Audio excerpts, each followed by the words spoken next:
man, would you like to order this again? You can order it again. Yeah, for the That's right. Yeah, yes. $25,000.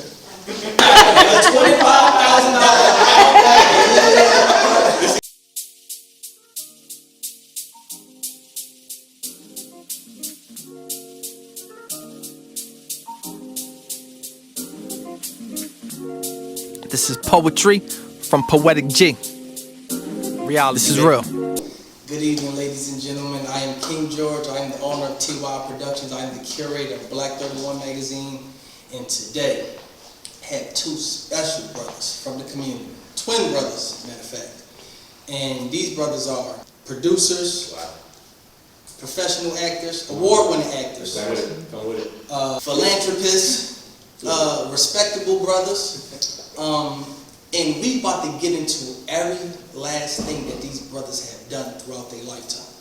So let's give it up for the twins, Troy and Travis.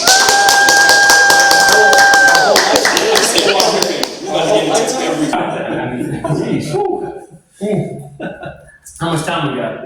We got some time. Listen, I'm glad to be here with y'all brothers.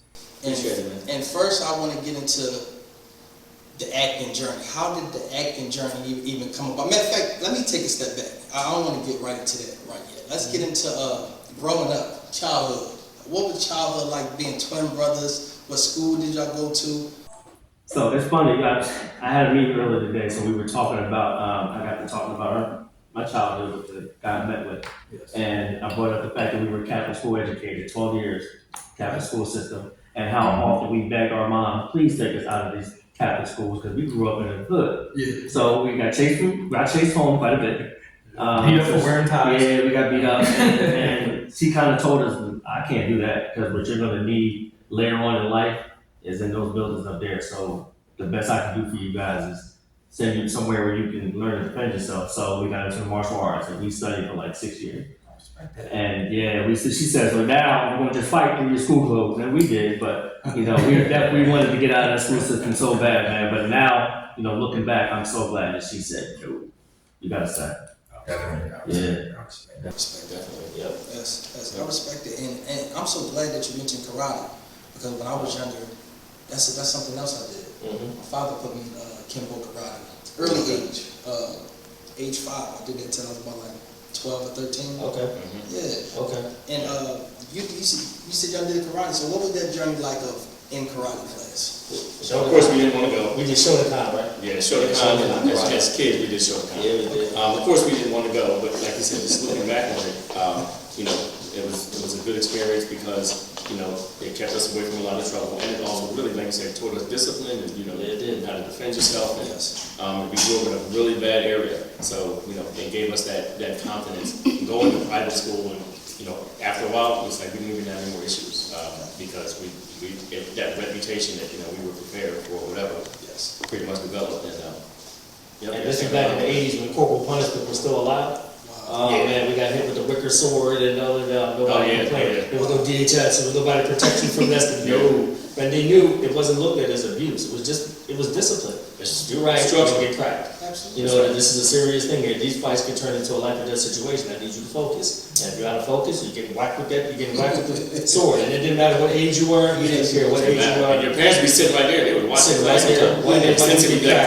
And you looking out there in front of my like, focus, or you start getting beat up. Absolutely.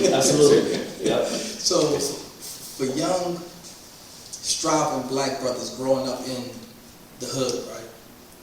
What was the 80s like? Man, we grew up in the midst of the crack epidemic. And we grew up in West Philadelphia. Born and raised. So, yeah, we were from Mill Creek. We grew up in 49th and Ogden. And, you know, it was funny because when, you know, journey back to, you know, when we went to school and the kind of mom we had, it's interesting how we made it through all the things that we saw happen around there. Yeah. And you have to come outside at some point. The fact that we made it through all those things that went on back then is a miracle. It's a miracle. Yeah, the 80s was wild. It was wild in that neighborhood. I mean, we right outside our house sometimes, shootouts, overdoses. Yeah, so People bleeding right in front of the door. Mhm. Yeah, shot like right in front of the city. Absolutely. Yeah. Like you had to take the floor sometimes when the shooting started, so it was like that. Yeah. 80s, man, the 80s. And what was some of y'all favorite music from that time, the 80s? Michael Jackson, man. Anybody in Jackson. That's what it was, yeah. Anything Michael Jackson, Janet Jackson, Freddie Jackson, Tito. If Tito went solo, we gonna buy Tito. Tito can do a solo album. And he said, let's get serious, and we said, all right, let's get serious too. Anything Jackson. Jackson, Prince. Yes, Prince big in the 80s, yes. That's the vote for me. The golden age of hip hop is 1985 to like 2000. I'll be fair and give it 15 years. And that's a stretch. That's stretch a little bit. That's stretch a little bit. I was gonna stop at 95, but I said, all right, I'll give it some 2000. You can give it to the 2000. But yeah, the gold 85 then to 95, 2000. Yeah, the golden age of hip hop. Definitely. Classic hip hop. Absolutely. Yes. I love it, man. Absolutely. I love y'all energy, man, and I love that when y'all go into speaking to these times, it gets my mind like, damn, can I feel those times a little bit? Right. So I love it. Look, people don't know what they missed. But if you missed the 80s era of movies, music, as bad as I just described with the crack epidemic, it was still one of the best times ever, man. Music, movies, even roller skating bled over into the 80s. I remember so many good things from back then, it probably far outweighed the bad things. A lot of my fondest childhood memories were back in the 80s. Okay. Yeah, absolutely. Okay, now activities growing up, right? Did y'all both always do the same activities, or did one have a favorite activity and the other one had a different activity that he loved more? So he liked basketball more. I like football, so I played football in high school. He played basketball, but we played all sports. It's just that we liked one, better than the other. So yeah, that was one of the things I know that he really liked basketball way better than I did, and I love football. And we tried tennis. He beat me in this tournament we had in camp. I beat that tennis tournament in tennis. Yeah, we didn't sleep for like a week. Yeah, exactly. I had a trophy that I was sleeping with the trophy. We had bunk beds. I was sleeping with the trophy hanging down like this, so I can see. That would pick up a racket to get to the. And guess what? I never did. That was the only time I played. He kept playing. I stopped playing. Yeah, he kept playing. Yeah, I Venus and Serena him to death. Yes, sir. I'm proud of it. Yeah, man. The energy, the times, man, is beautiful, man. That y'all can sit back and laugh about the time. That's what it's about. Absolutely. That's what it's about, to sit back and be able to sit back and laugh at the time and say, yo. We needed that. We grew. It helped us grow. Yeah, we had a good childhood. Definitely. He told me how to lose. Exactly. Well, who's the better person to do it? Right. I'm gonna lose to somebody. Let me show you what defeat feels like. And then when you go out in the real world, it's cold out there. It's cold out there.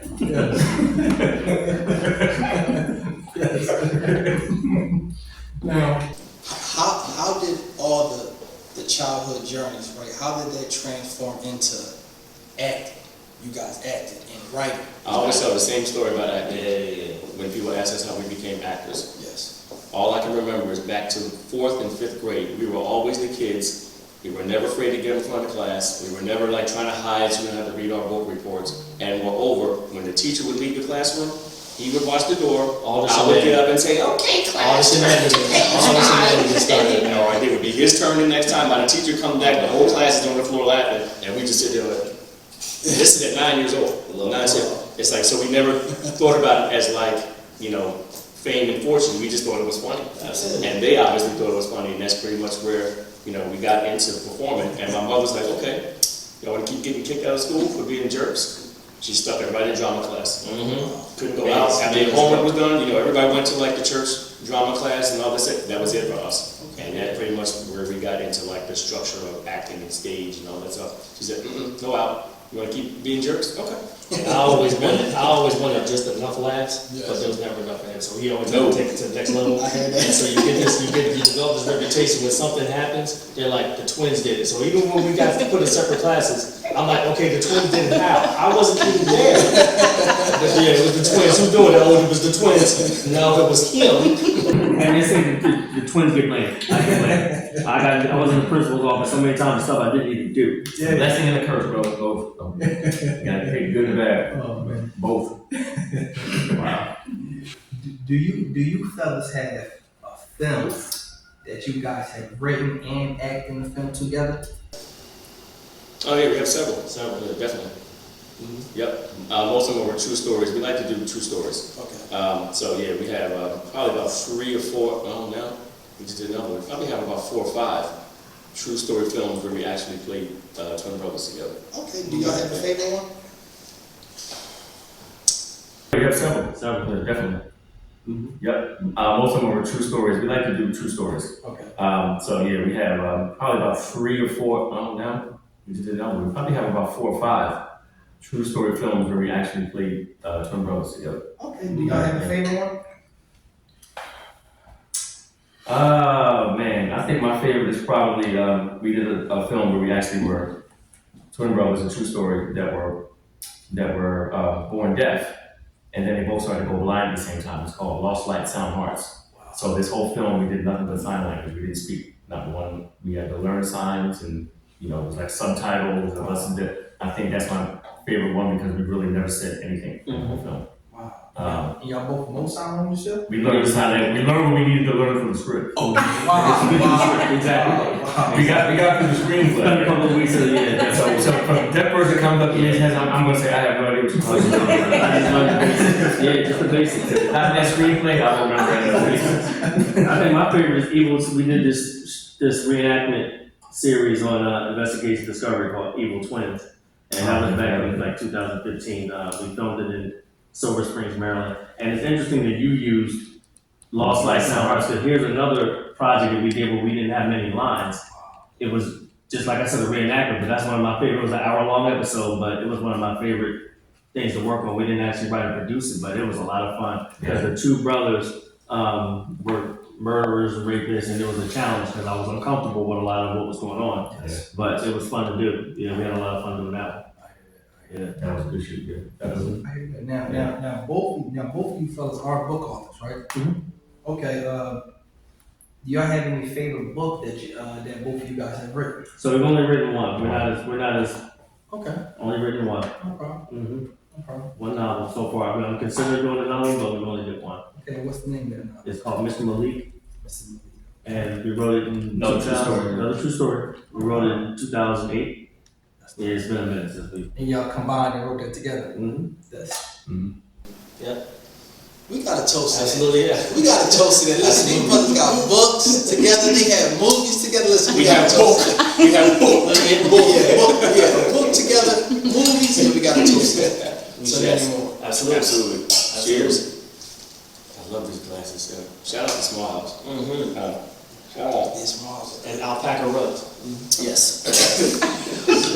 Shout out to Small House and Alpaca. Yes. Oh man, Listen, this is wonderful. This is amazing. So I know, as being a poet myself, as I started to dip into the poetry world, we had met. I know I met your brother later. Yes. How did you fellas get into poetry, and what made you fellas want to, get into that poetry world and open up a space for other poets to be heard? so it's interesting. We have our background is in music, so even way back to going after drama class, we got into music. He was a drummer. I was always more of a words person. I wrote poems since the 6th grade, Okay. and I was always reluctant to share them because where I grew up and stuff, I didn't want anybody to know I wrote poetry. I'm like, I would write it and hide it. I would show it to my mom and people like that, but I didn't want anybody to know that I wrote it. And I knew I still wanted to write things and share it with people. So when we discovered hip hop, I'm like, oh wait, I can be tough Now I can and do it to a rhythm. do poetry and call it rap. Okay, now here we go. Now we can do that. I can write on myself. This works. The girls are a little fine. So I was like, so we got into doing the rap thing. But back in the 90s, there was a club called the Five Spot. And they had the Black Lily, the original Black Lily experience, and a lot of rappers / poets started hanging out there, and with music, it started turning into neo soul and stuff. That was where we went. Yes. So I always had the love for it. Even when I used to go to Black Lily, I never got up on stage and did poetry, but I always loved poetry. I was always a written poet. And I'm like, wait a minute, spoken words, what they calling it now? Yeah.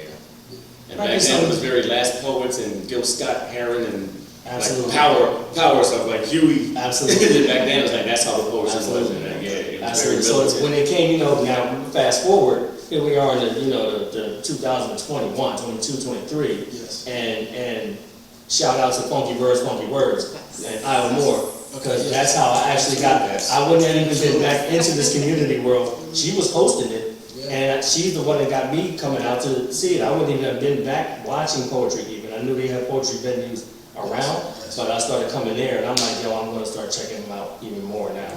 So that's how I started getting back into the penning and, even trying it here and there, but I had lost contact with that poetry world completely until that happened. So that's how I got back in. Shout out to Funky Words. Yes, Shout out to definitely. Funky Words. That was the first place that I went to do spoken word in the city, and I was writing poetry for a while. I was doing, honestly, a lot of people don't even know, I was an artist for a while. Okay. I've been writing music for over 10 years. Nice. Right, longer than that. No, longer than that. Since I was 18. I'm 32 now. Damn, youngster. All right, keep going. 32? Where's your walker? Where's your cane? I know when I go play, people like, are you in your 20s? I'll be like, nah. I'm like, Listen, that's a good thing, man. Good life on crack. Absolutely. More on that youthful song. Absolutely. Absolutely. I love it. I remember when we first took the stage at Funky Words. I remember too. I remember because you told everybody, this is my first time. Yeah. Like, yo, give love and support. You did good. You did well. Definitely. Appreciate y'all. Absolutely. Appreciate y'all. Absolutely. It's always a great experience doing poetry, but also just hearing other poets too, man. I love to hear that type of poetry that just make me think. Sure. Because I like to make people think. Sure. You get what I'm saying? Instead of Absolutely. just, saying things that just that's simple. I love to make other people think. Mm-hmm. And I feel like that's what it's about. Absolutely. And I always, for me, poetry versus hip hop or versus, writing songs or singing songs, it always seems like a poet is giving you their authentic self. Yes. They're being vulnerable. It's not about marketability. It's not about, they're just simply trying to share what's on their mind, what's on their heart. That's just the feeling I get Yes. from poetry when I go listen to it. Yes. And you definitely not getting that in hip hop anymore. Yeah, everybody, It's just whatever their agenda is when they're doing you actually get to hear some genuine, Yeah, heartfelt, absolutely. encouraging and inspiring, that kind of stuff in poetry. Absolutely. That's where, you have to hear like Future and Mm-hmm. Ain't nobody there getting booed or nobody saying you did a bad job. Yeah. If you mess up, people are like, no, take your time, you got this. Right. Yep. They're like that in the music world. You sing a raw note, don't ever return. Yes. Don't ever return. Listen, seriously, you get booed by Apollo, you get booed off that stage, you don't ever show your face again. That's a line, yeah. Poetry, everybody in the audience supporting you because there's a lot of poets in the audience anyway. So they're like, nah, you got this, take your time. Take out your phone if you need to, it's all good. Right. Listen, let's get this, Right. let's get through this. Yes. Not about judgment. Absolutely. Absolutely. That's true. Yep. Not about judgment. Absolutely. absolutely, that's true. Yep. That's true. Now, I got a good question. Have you fellas ever worked with other twins? Yes. Yeah. Yeah, work with twins before. Professionally, y'all work with other twins? Yeah, we definitely The have. film that he described, the Lost Light Sound Hearts, was directed by two identical twin directors, Eli and Lou. Eli and Lou. Shout out to Eli and Lou. Yes. Eli and Lou Shout Entertainment. out to them, yeah. Shout, yeah, they directed that film. And that's the first time in film history, even though it was just a short film, Yes. first time that there's ever been a film directed by twins, starring twins, Written by and twins. inspired by a twin Twin story. story. It's never been done before with all the billions of dollars in Hollywood. Mm-hmm. Okay. We did the first one. I like that. Yeah. I like that. Absolutely. I love that. Very first time. I love that. Now, considering that you fellas are award-winning actors, right? What's some of your most famous actors who inspired you? Y'all have it. Definitely. Denzel Washington, Morgan Freeman, Absolutely. Tom Hanks, Absolutely. Sidney Poitier. Absolutely. Not that there's not tremendous new actors out right now. Yeah. Yeah, we've been following acting for a long time. So those are the guys that inspired us to get in Yes. to acting. His name is escaping me right now, but Black Panther.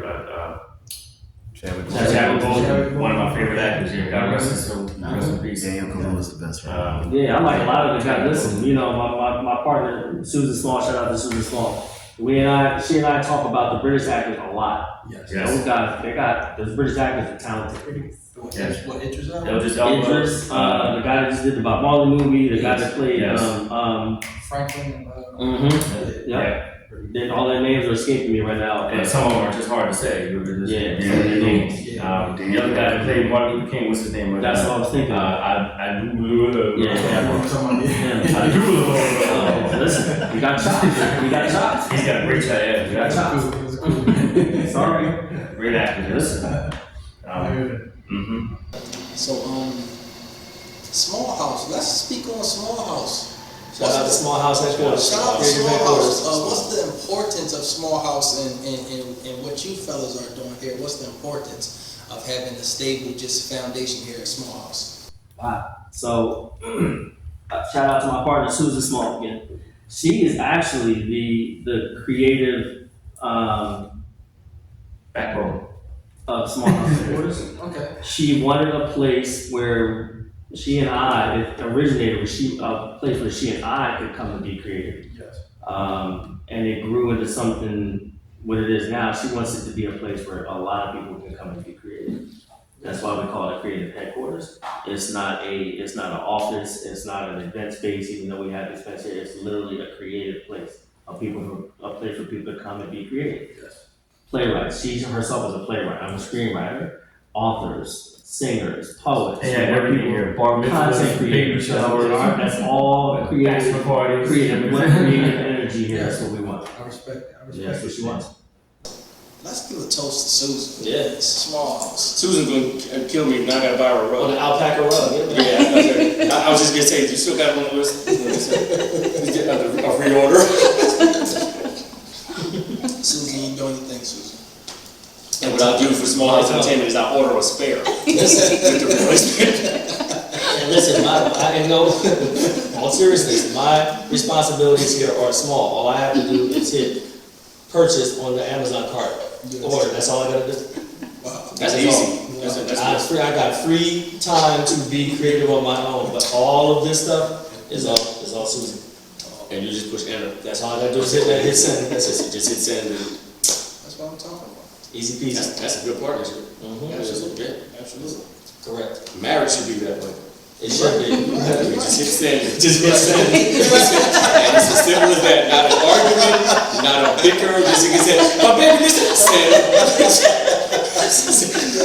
Maybe you send me. We all know that's how it works. It's more return to sender. Yeah, return to sender. Why did you just, baby, you send me? Stop it, right there. Oh, Oh boy. This is amazing. These brothers should have been comedians. Yeah, We did that. I would put that on the list and then he went crazy. You know, whenever people say that, I always I want to give shout outs to the real comedians. It's different being an improvist and just being somebody who's naturally funny than being a comedian. Like I can't write. Neither one of us is going to sit and write. Write comedy. You know what I mean? But yeah, we can, just be funny because that's just what we've always done. But I was doing stuff in 5th grade. It wasn't written. I'm like, she going? Okay. All right, class, we're gonna make fire. Yeah, that doesn't make you a stand-up comedian. That's easy. It just makes you funny. You know, okay, but Dave Chappelle's a comedian. Eddie Murphy's a comedian. You know, that writing and that timing, Oh, yeah. being able to go on stage. So now we're having a conversation that is entertaining to us all, and we're feeding off each other's energy. But to stand on a stage by yourself and make 10,000 people laugh is not easy. Yep. I wouldn't sign me up for that. That's an art form, man. I'm not signing up for that. That's a lot. Yeah, you guys got to get a lot of political research, and I can't be a Chris Rock. I don't want to study all that Timing stuff. it into everything. He's talking about what Trump did. I'm like, Trump did what? Yeah. I don't know what he does, and I don't care. Except he says we're going to win bigly. I tell you, we are going to take this sneaker all the way to the top in bigly. Bigly.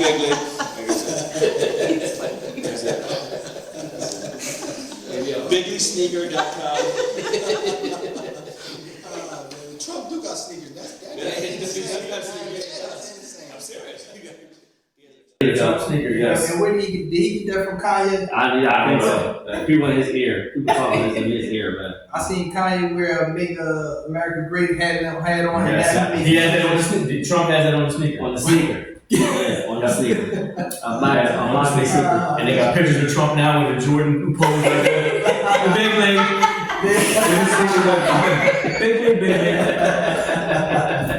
I'm like, are people really going to buy that?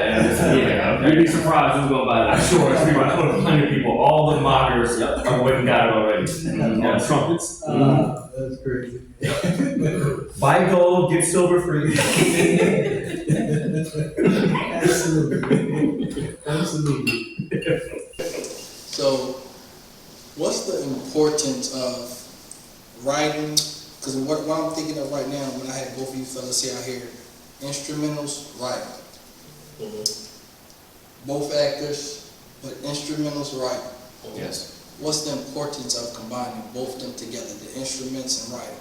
How did you two fellas combine that together to make an awesome project? Did you guys make a nice music project together? Yeah, it was actually like a transition because, like he said, he started with music. So when we first started, like, he was writing poetry forever. I remember 4th and 5th grade, he would write poetry.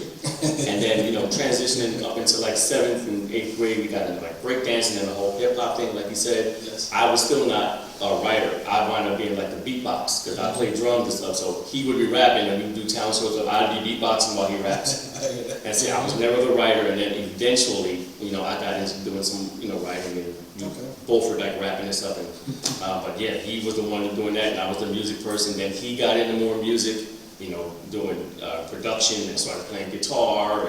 And I was the lyric guy. So we always listen. If you would have told us that we were going to get into movies back in the 80s, really, I would never thought that. All we wanted to be was Jimmy Jam and Terry Lewis or Babyface in L.A. He was the producer guy and I was the lyric guy. So we had a studio and we recorded singers and rappers, and all I wanted to do was write lyrics and write raps, and he was the production. I just did tracks, and all I just did tracks. Yeah. So I don't know how we got here. No idea how we go back and rapping. It just happened. Yes. Excellent energy. You fellas have some of the most amazing energy that I felt from twins. Literally. It might be the wine. And Probably. and the energy.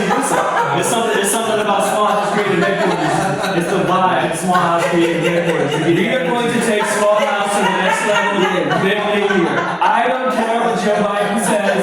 Listen, that's our place. You can walk in here in a funk, and you're going to walk out with the funk. That's what we do here. Yes. I love that more. It's the happiest place on earth, like Disney.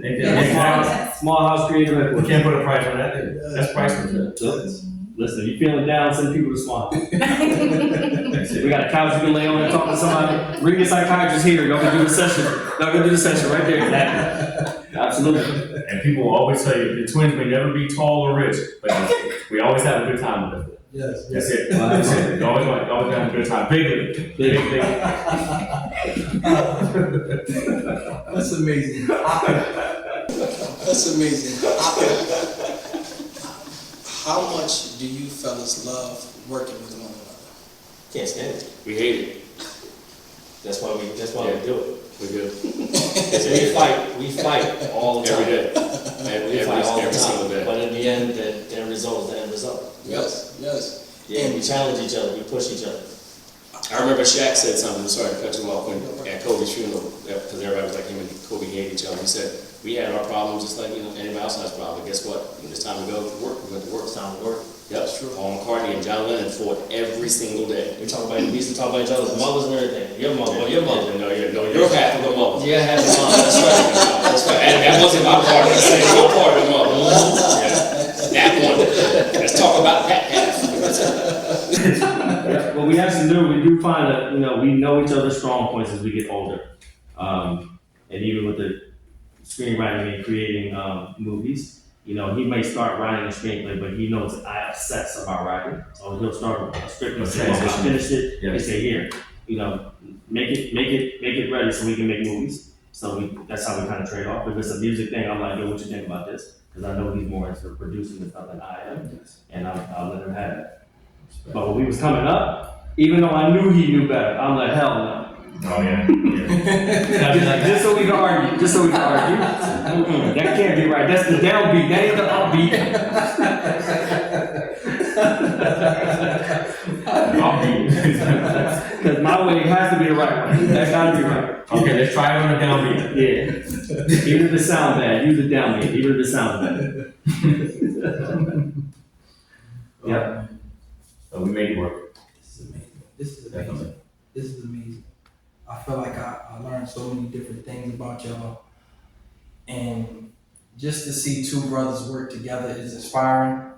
Honestly, Yeah. it brings, it gives me a sight of unity.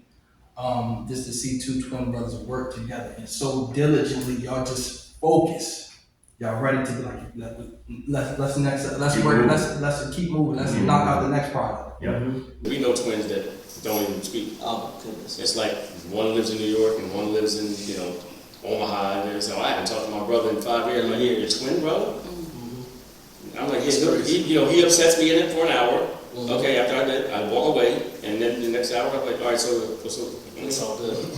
yes, it's over. Let's get down to business. He goes and talks about me to somebody. I go and talk about him to somebody. and they say, right, and then that person would say, y'all need to stop, and then my person would say, y'all need to stop, and this and that, and they say, yeah, I'm like, okay, well, yeah, we'll stop. She'll tell me, I don't want to hear you complain about it no more because y'all can't live without each other. You know it. So then I'm like, first, you're gonna be right back on the phone. This is what I get. You're gonna be on the phone with him in the next hour. What y'all fighting right now? This is about me. All right, I need you to listen. Okay, I need you. I said, can't you just agree with me that he's annoying? He said, no, because you're. I'm like, all right. Yes, you're gonna be back on the phone with him bigly. it's always like, they're gonna pick up the phone and say, this about your brother? No, I'm not doing this. Sorry. What now? What happened now? Everything. So what's the greatest thing about you two brothers working together? What's the greatest thing that both of you love about working together? Probably how well we know each other. We didn't have a lot of friends because we always had each other. And I think how well we know each other. That might be like a double-edged sword. But in the end, I actually think it's a good thing. I think it's the fact that God actually gave us, despite being, we were just joking about it, but here we really do have, we fight, trust me. And it gets bad sometimes. But I think the fact that God gave two people, twin brothers, the same dreams and the same aspirations. Of course, you're going to have differences. That's just not, that's just realistic. You're going to have differences. But, the fact that he did that means that, we just you gotta get by it. Yes. That's it. You can't just say, well, I'm gonna go do this. No, you're not. Because like you said, there's twins that don't have nothing in common. Oh yeah, plenty of them. Yep. Plenty of them that just don't get along, they don't do anything. We got everything in common. He just has to realize that I'm right. And then we can we can do great things. And we just look, we're on the same page, The minute I get it through my thick skull, the world will be a much better place. Yes. Absolutely. Absolutely. Bigly. It'll be bigly. The world will be bigly. Once I realize that, I'm right. It's coming. I'm just about right there. Once you just let me hit send, and then you'll be fine. You'll be fine, I promise. Yes, and peace shall flourish. Yes. But before we wrap up, right, this is something I always ask every guest. What positive motivational advice can both of you fellas give for young brothers that's growing up within the hood, trying to get into this industry, whether they want to be an actor or artist or poet? What inspiring advice do you have to give to these young children? Or just a young man just trying to make it? You go. Me first? Because my answer might be better. No, I just have to reset. Can't have that. I just say hold on to your dreams, whatever that should be for you. It's really, people give up on things because you gotta fall down 9 times and get up 10. And I get it. It's sometimes it just becomes defeatist, and you say, yeah, it's just not going to happen. I'm this old. I haven't made it. Trust me, we are old enough to have played tennis with Moses. you know, we still got to keep on pursuing our dreams and just don't give it up because God gave you that direction for a reason. And, you know, no matter what, you know, differences you may have with the people around you and stuff, you just still got to just push through it. And because the reality is you're going to be a lot more unhappy giving up than you are continuing to what you consider as failure. You're going to be a lot more unhappy if you give up than saying, yeah, it's been 25 years and I haven't made it yet. Just keep going, keep trying. You will. Trust me. You have nothing else to do except honor God for what He gave you. Keep going with it. And I'll piggyback on what he said. You have to have a clear vision of what it is that you want and outline what success means to you. It's not about what, you know, the social media or what the public, it has to be your level of success. Because 2 million, 200 million, Tyler Perry story, 4 people in the audience when the first time he did that play. And now he's where he is right now. So was that a fail that night of the play? Or was it, some people might see it as a fail, some people might see it as the beginning of his success. So it's about your level of contentment and the level of success that you want to reach. Don't try to keep up with the Joneses, don't try to be comparable to somebody. It's about how you feel successful. And don't base outcome on income. On income. It's not about that. It's not about, It's not. whatever. You shouldn't even worry about earning it. And this is an art. You know, just like Small House Creative, this is a place for artists. There's an artist in here that doesn't make a dime, and it's one that makes $10,000. Are you satisfied with your art? That's all that matters. Absolutely. That's it.